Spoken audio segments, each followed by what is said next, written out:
Today on Tricro Studios, we do a comparison between the Gibson Les Paul Standard 50s and the Gibson Les Paul Classic.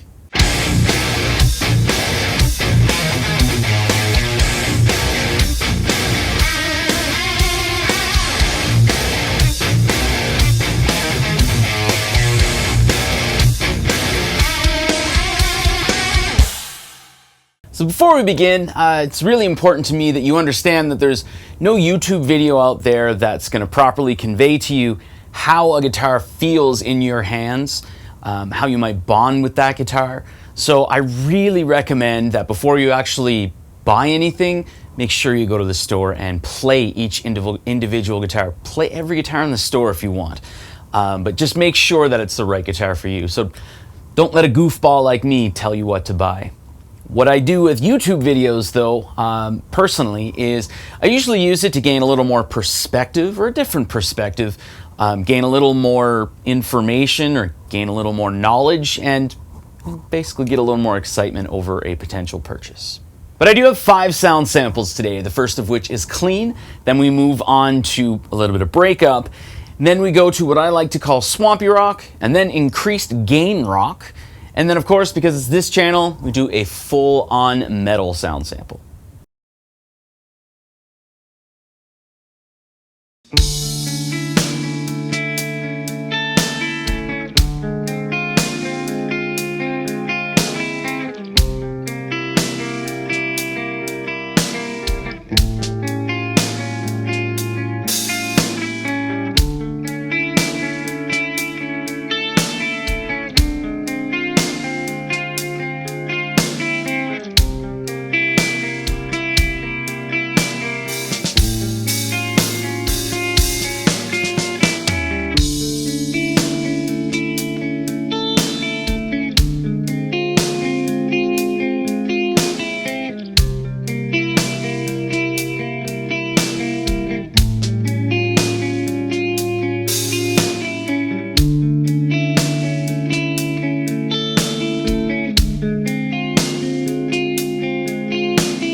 right, so there you go. There are the 5 sound samples in the comparison between the Gibson Les Paul Standard 50s and the Gibson Les Paul Classic. Now, I do have to say, first and foremost here, this is a Gibson Les Paul Standard 50s limited edition AAA maple top. So that's why you're seeing the flame on this. You don't generally get that much flame on regular Les Paul Standard 50s. However, all of the other specs are the exact same. So this is, yes, the Les Paul Standard 50s, just has a different top with it. So at this point in the video, I do want to go over the specs of the guitars here, so you can kind of see some of the similarities and the differences. So the Les Paul Standard 50s is a non-weight relieved Les Paul. So we have no cuts or no holes or anything inside the slab of mahogany that is capped off with a carved maple top. However, the Les Paul Classic has the 9-hole weight relief. So there's 9 holes cut into the slab of mahogany, which is then capped off with a maple cap, which is carved. So a lot of people were going to ask, weight-wise, yes, the non-weight relieved guitar is definitely a little heavier. So the Standard 50s is going to be a little heavier than the Classic. However, it's not that noticeable, at least I don't think. And there's a lot of variances in the woods and stuff like that. So sometimes you can get one that's basically on par weight-wise. The Standard 50s has the Gibson vintage Clouson style tuners, whereas the Classic has the Grover Rotomatic tuners. Both guitars have the Gibson logo inlaid with then the Les Paul model silk screened onto the headstock, and then of course they have Graphtec nuts. Both guitars have rosewood fretboards on top of mahogany necks. They're both actually bound as well with the little nubs on the fret ends, and they have the acrylic trapezoid inlays. However, the neck carves are very different. The Classic has the slim tapered neck, whereas the Standard 50s has the 50s style neck, which is a little slightly thinner than the baseball bat. So the neck on the Standard 50s is a heck of a lot thicker than the slim tapered neck. Both guitars also have the ABR1 bridge. The pickups here are definitely different. We have a Burstbucker 1 in the neck and Burstbucker 2 in the bridge for the Standard 50s. And of course the Les Paul Classic has the 61R and 61T, which I believe are now called, or at least referred to as the Burstbucker 60s tributes, or Burstbucker 60s pickups. One thing that I really do have to say about the differences in the pickups, just like with the Standard 60s that has the 61R and T, there's a bit of a treble boost, and it seems like there is also a volume increase in the pickups. Both pickups are have the same height to them. I always make sure to measure that when I do these comparisons. And the Burstbucker 2 and the Burstbucker 1, I find are a little more reserved, which I find can be really good in a lot of scenarios, especially if you're switching from different guitars and stuff like that. The treble boost and volume boost can be a little challenging without going through and changing your settings on your amps. I really do have to say that the Les Paul Standard 50s is part of the original series, so we don't have any push-pulls or anything like that, no fancy tricks. It's just a basic Les Paul. The Les Paul Classic, different story. It's part of the modern series. So we actually have 4 push-pulls on the pots. So basically we have the push-pulls that make it into from humbucker to a slightly single coil, so similar to like a P90 sound. We also have in the middle position an out of phase switch, and then we have basically from the input to the bridge, like a hot wired type of a pickup in the bridge. With that being said, the Les Paul Classic, as it's part of the modern series, has PCB rather than the Les Paul Standard, which has the hand-wired or hand-soldered with orange drop capacitors. To me, the PCB, I'd much rather have hand-soldered, but I think I don't really care as much, but it's nice to see, like, you know, open it up and see the work and everything like that, and know that if you don't have to replace absolutely everything if the PCB fails. But the PCB for this, at least, even though it's a cost saver and a lot of people look down on it, I think it's a little on the necessary side. So because of all the push-pulls, that would be a lot of hand soldering for someone to do, so that would really up the price. So it really saves a lot of money on the Classic and on the Les Paul Modern.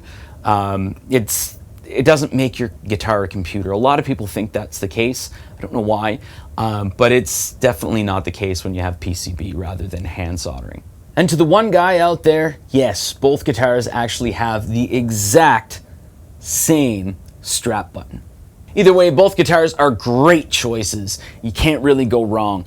But I do, again, have to recommend going into the store, playing them for yourselves. Don't let maybe something I've said sway you one way or another without actually playing them yourself. Anyway, thanks for watching.